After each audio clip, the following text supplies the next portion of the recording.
Monsieur le Président de la République, Monsieur le Premier ministre, Mesdames et Messieurs les ministres, les parlementaires, les élus, Mesdames, Messieurs, chers amis. Je voudrais commencer par saluer nos camarades de la Fondation d'études progressistes, la Fondation européenne d'études progressistes et de la Fondation Jean Jaurès, avec qui nous avons conçu et organisé cet événement. Lors de notre dernière rencontre en mai dernier, certains s'en souviennent, nous étions réunis pour célébrer un anniversaire, les 80 ans du Front populaire. C'était l'occasion pour nous de nous interroger, vous vous en souvenez, Monsieur le Président, sur la gauche et son expérience du pouvoir. L'objet qui nous rassemble aujourd'hui est hélas infiniment plus sombre, tragique même, le terrorisme. Et avec lui, la longue, la terrible, l'usante épreuve qu'il impose à notre démocratie. Il est impossible de dire à quel point nous avons été tous bouleversés et même changés par les attentats de Charlie Hebdo, de l'Hypercacher, du Bataclan ou encore de la promenade des Anglais voici quelques semaines. Les forces aveugles qui ont frappé nos villes ne nous ont pas seulement arrachés à la torpeur de notre vie quotidienne. C'est comme si elles avaient révélé à nos propres yeux la singularité de notre vie collective. Comme des centaines de millions d'Occidentaux, nous avons eu la chance de grandir dans un monde libre. La démocratie, nous n'avons pas eu à la conquérir. Nous l'avons trouvée dans notre berceau. L'état de droit, nous n'avons pas eu à le bâtir.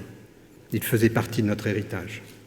Et contrairement à presque toutes les générations qui nous ont précédés, la majorité d'entre nous n'a connu que la paix.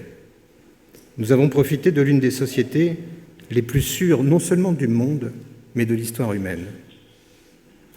Et notre chance ne s'est pas arrêtée là. Jamais autant de gens n'ont pu accéder à l'éducation. Jamais autant de personnes n'ont pu profiter d'une protection sociale. Jamais autant de femmes n'ont pu choisir librement leur vie. Alors bien sûr, la jouissance de ces bienfaits reste très inégalement répartie. Beaucoup ne profitent pas au quotidien de la sécurité que nos institutions leur promettent. Et c'est pour ça que la course de la justice a encore devant elle de très vastes horizons. Mais enfin, il est incontestable que nous avons atteint un niveau moyen de bien-être et de sécurité sans exemple dans le passé. Pourtant, nous sommes habitués à ces privilèges. Ils sont pour nous aussi inodores que l'air que nous respirons, aussi incolores que l'air que nous buvons. Les attentats de janvier 2015 nous ont arrachés à cet étrange engourdissement. Ils nous ont rappelé à l'essentiel, la fragilité et la nature de nos démocraties. Ces attentats n'étaient pas les premiers, naturellement. Mais par leur forme, par leur message, par leur étendue, ils visaient le monde démocratique en son cœur. Ils étaient tournés contre lui. Car il ne faut pas se méprendre à leur sujet.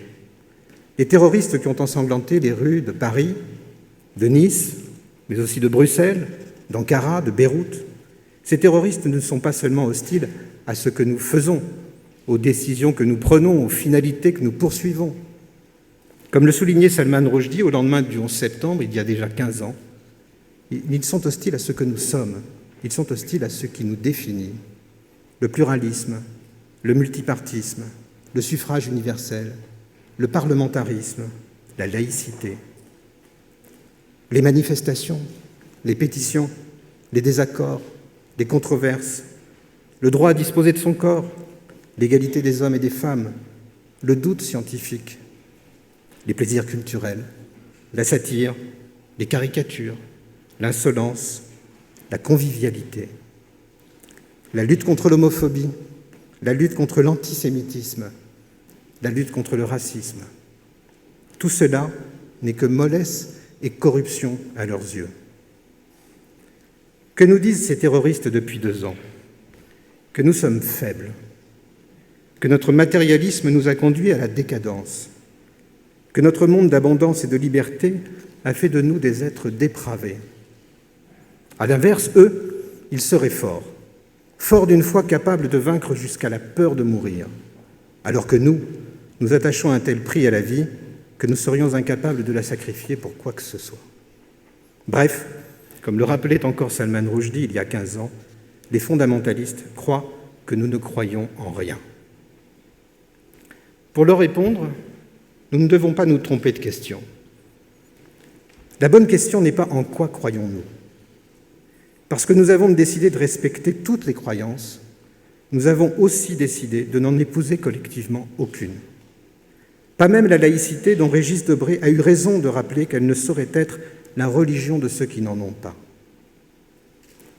Nous ne répondrons pas aux fondamentalistes en nous comportant à notre tour en croyants, car l'un des pièges que le terrorisme tend à la démocratie, c'est précisément de réclamer d'elle une profession de foi où elle risque de se perdre.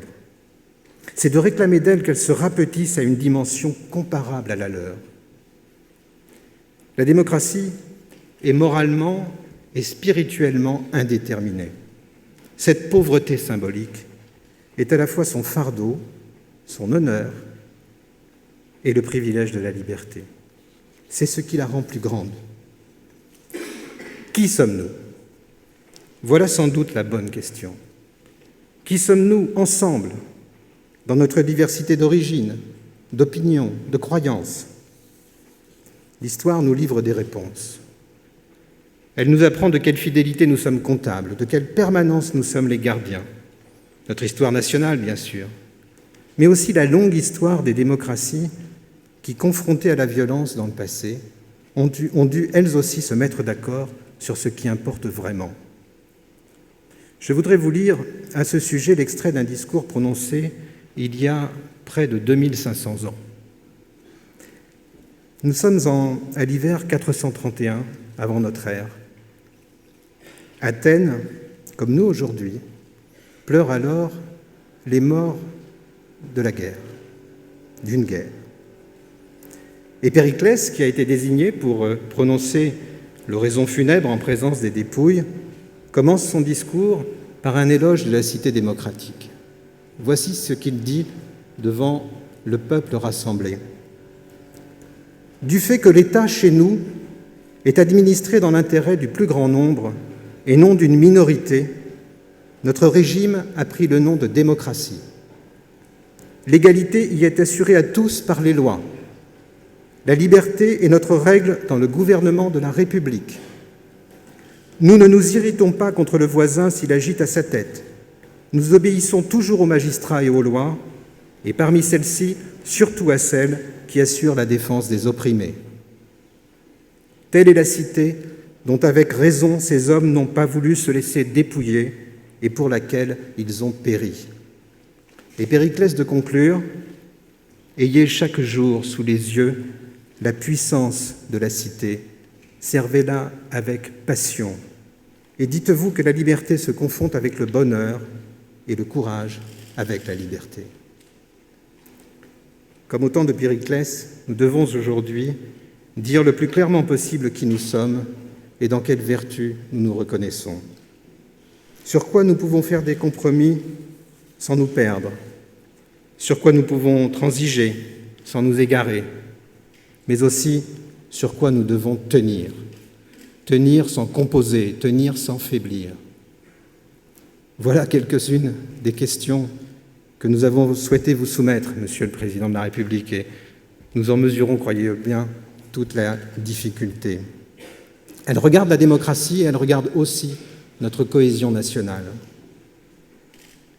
Ce sont des raisons suffisantes, s'il en fallait, pour vous remercier vivement et chaleureusement devant tous ici d'avoir accepté et de nous avoir fait l'honneur d'accepter cette invitation. Je vous remercie de votre attention et je passe la parole à mon ami Gilles Winkelstein.